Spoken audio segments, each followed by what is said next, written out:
Bersama saya Azlin Arif dalam rentasan berita edisi 1021. Antara paparan utama. Harga barang naik perlu lantik penasihat, sindir MPPH. Perikatan Nasional terus kecalana.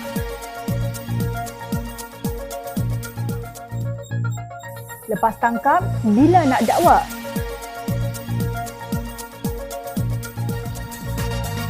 Rogol bukan satu jenaka.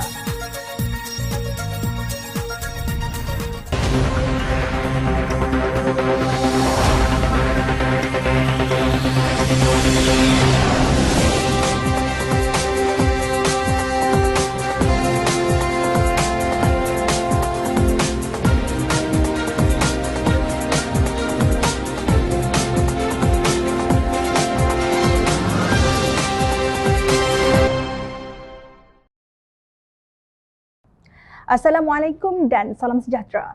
Persidangan Dewan Rakyat sesi pagi pada Selasa menjadi gamat apabila Menteri Perdagangan Dalam Negeri dan Hal Ehwal Pengguna KPDN HEP Datuk Seri Alexander Nantalinggi disindir oleh beberapa ahli Parlimen Pakatan Harapan supaya melantik penasihat kerana beliau tidak kompeten dalam mengawal harga barang yang mencanak naik. Nantalinggi menyatakan pihaknya akan mengambil 3 langkah untuk tujuan kawalan terhadap harga barang, iaitu pertama, bagi memastikan kenaikan harga barangan disebabkan ketidakcukupan atau ketidakberadaan barangan dalam pasaran, kementerian akan terus menguatkuasakan peruntukan di bawah Akta Kawalan Bekalan 1961. Kedua, bagi menangani aktiviti mengambil untung yang tidak munasabah, kementerian menguatkuasakan peruntukan di bawah Akta Kawalan Harga dan Anti Pencatutan 2011. Ketiga, KPDN HEP terus menggerakkan lebih 1,000 pegawai pemantau harga PPH secara harian untuk memantau harga 480 item di 1,500 premis seluruh negara untuk memastikan pergerakan harga berlaku pada situasi yang munasabah. Beliau menambah bahawa pihaknya akan memanjangkan tempoh dan memulakan pelaksanaan skim kawalan harga maksimum musim perayaan lebih awal menjelang perayaan Christmas. Bagaimanapun, kata Nantalinggi, isu kenaikan harga barang ketika ini bukan di bawah tanggungjawab kementeriannya sahaja. Masalah bagi saya, ya, mungkin 9 Disember mungkin tak selesai sebab perkara ini agak kompleks, bukan terletak kepada kawal. Nanti dulu, dia bukan terletak ke... It's your own statement. The statement is your own statement. Sir, statement, when I made the statement, we try to do. But the fact of the matter is you should know, it is very complex. It is not just entirely in the hands of KPDN HEP.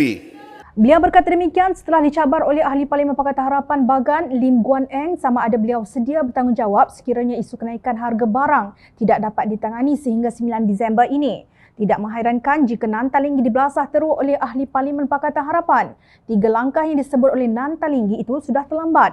Selain itu, langkah-langkah tersebut tidak mencerminkan sebagai satu usaha yang inovatif untuk menangani masalah yang sangat kritikal ini.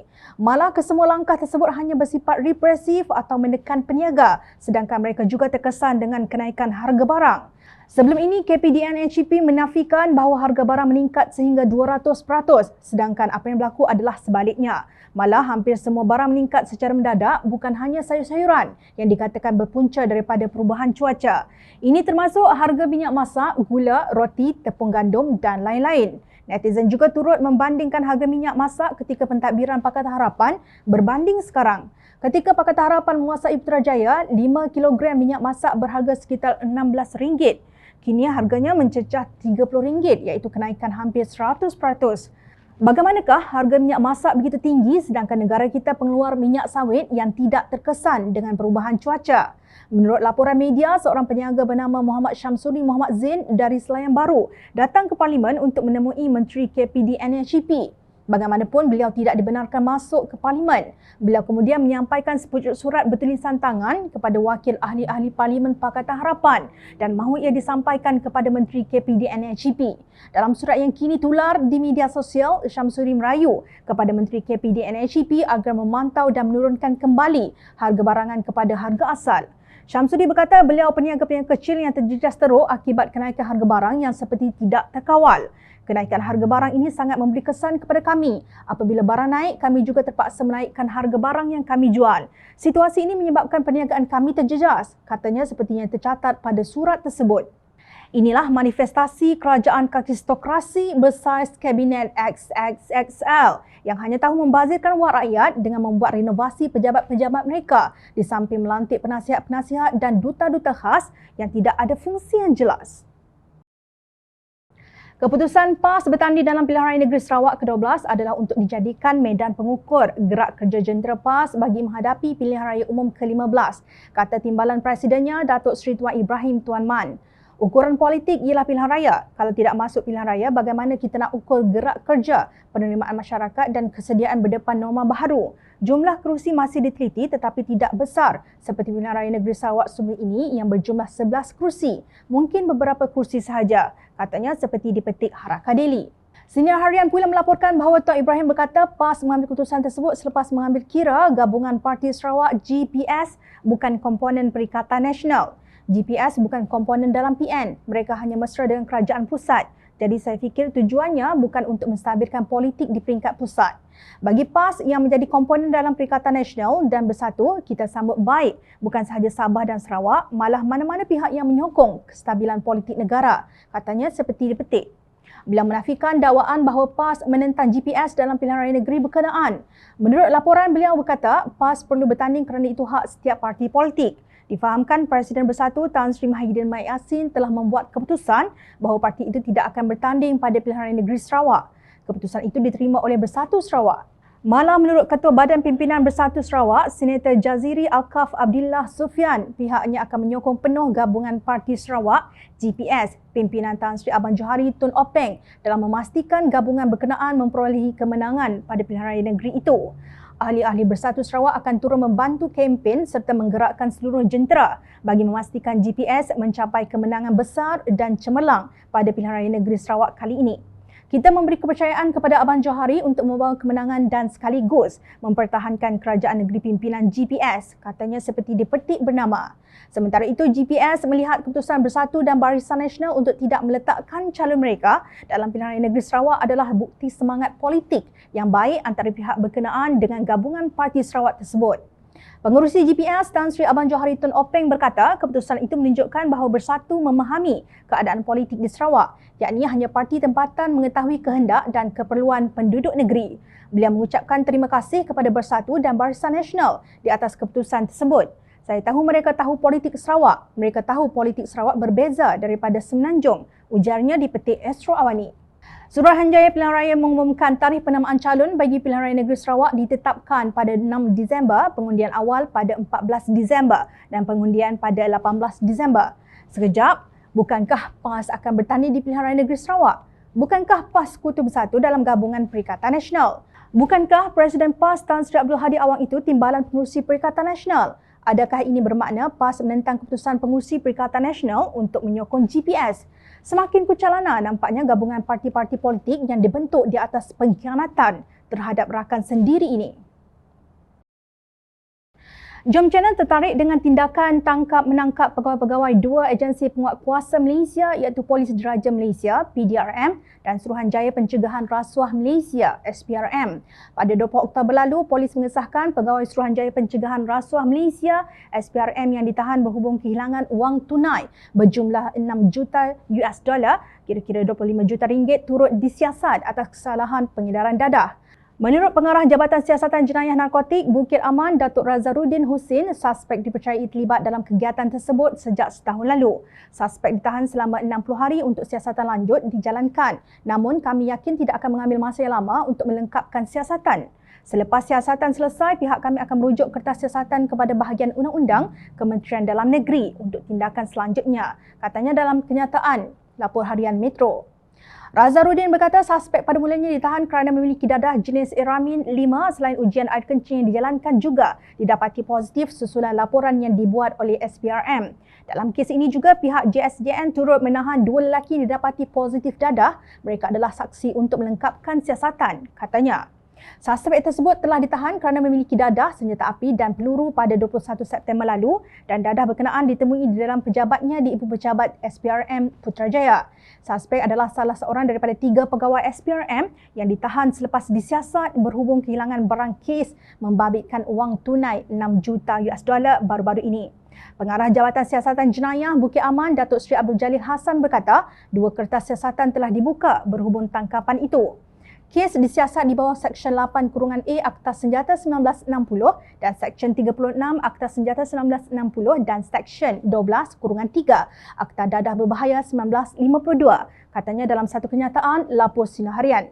Menteri Dalam Negeri Datuk Seri Hamzah Zainuddin ketika itu dilaporkan berkata pihaknya sudah meminta Jabatan Siasatan Jenayah PDRM mempercepatkan siasatan kes selain bersetuju ia diklasifikasikan sebagai kes curi. Hamzah memberi jaminan Kementerian Dalam Negeri bahawa laporan polis yang diterima akan disiasat dengan telus mengikut lunas perundangan sedia ada. Sebelum itu, pada 9 Julai pula, Bernama melaporkan SPRM menahan seorang pegawai polis berpangkat Assistant Superintendent bagi membantu siasatan dakwaan meminta suapan sebanyak RM200,000 daripada pasangan pengedar dadah. Menurut laporan, lelaki berusia 48 tahun itu ditahan selepas memberi keterangan di pejabat SPRM Kelantan.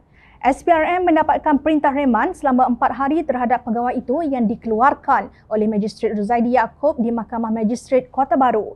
Difahamkan pengarah SPRM Kelantan Rosli Husin mengesahkan penahanan tersebut dan berkata suspek dipercayai meminta suapan itu 3 bulan lepas untuk melepaskan kes berkaitan dadah.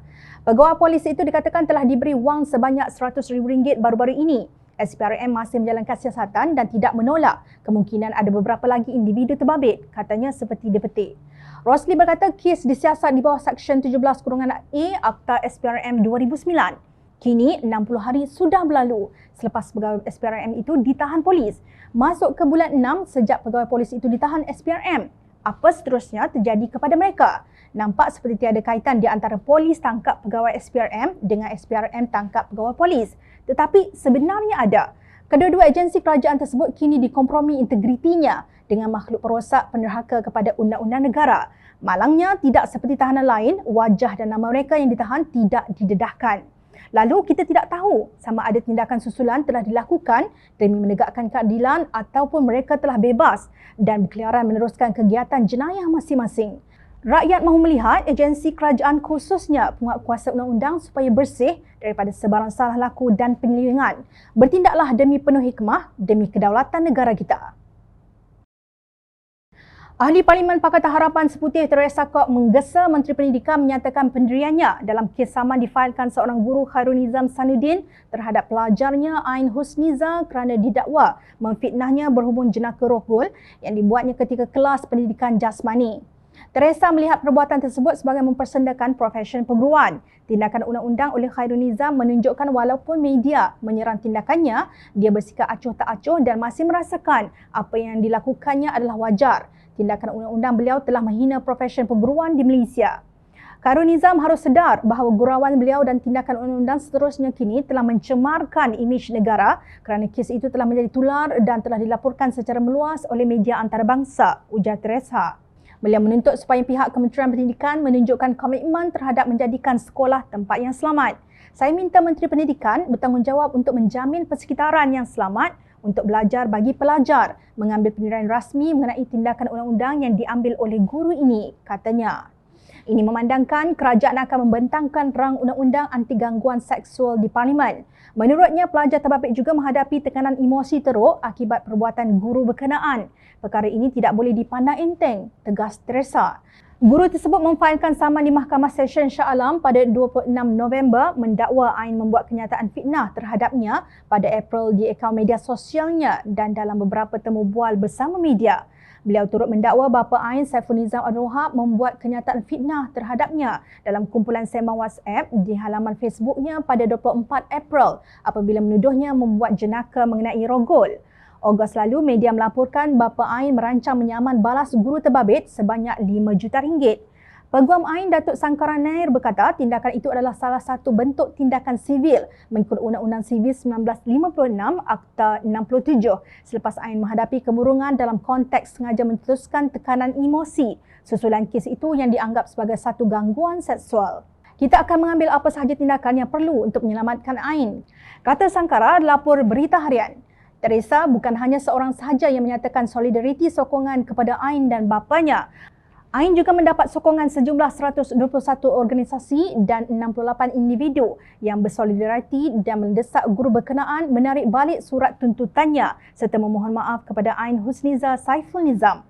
Jenaka rogol adalah gangguan seksual secara lisan. Ini bukan hanya menjatuhkan maruah wanita dan gadis dengan menjadikan mereka sasaran keganasan seksual, tetapi juga menormalkan keganasan tersebut sebagai sebahagian daripada status quo. Kes Ain bukanlah yang pertama di mana undang-undang mengenai fitnah digunakan terhadap wanita atau gadis yang mengalami gangguan seksual, kata mereka dalam kenyataan Ogos lalu. Kenyataan itu ditandatangani NGO termasuk All Women's Action Society, Family Frontiers, Sisters in Islam, Tenaga Nita, Pertubuhan Pertolongan Wanita dan individu terkemuka seperti Naib Presiden Muda, Dr. Tanusha Francis Xavier dan aktivis hak asasi manusia, Heidi Kwa. Mereka berkata ancaman undang-undang seperti yang dilakukan oleh guru berkenaan menjadi duluan berbahaya. Ini patut dikecam apabila mangsa yang bersuara terhadap pelanggaran seksual diugut dengan saman fitnah. Membiarkan tuntutan sedemikian akan mempersendakan keadilan, tegas mereka. Negara kita seperti sedang menanggung penyakit yang lebih teruk daripada COVID-19. Ia penyakit keruntuhan nilai moral yang kini menjangkiti para pendidik yang dahulu dianggap sebagai profesion yang sangat mulia. Kes ini yang bermula sejak April telah mendapat liputan media antarabangsa termasuk Reuters. Ia amat memalukan negara, namun ia dibiarkan berlarutan oleh pihak yang berkuasa seolah-olah kes remeh sahaja. Sedangkan jika ia tidak ditangani segera dengan tuntas oleh pihak Kementerian Pendidikan, ia akan menjadi duluan berbahaya yang akan diikuti oleh golongan yang cenderung kepada jenayah seksual. Rogol bukan jenaka. Ingat, rakyat sentiasa memerhati. Teruskan bersama kami di Jom Channel dan layari portal jomchannel.net untuk mendapatkan berita politik tanah air. Saya Azli Arif, terima kasih. Assalamualaikum dan salam sejahtera.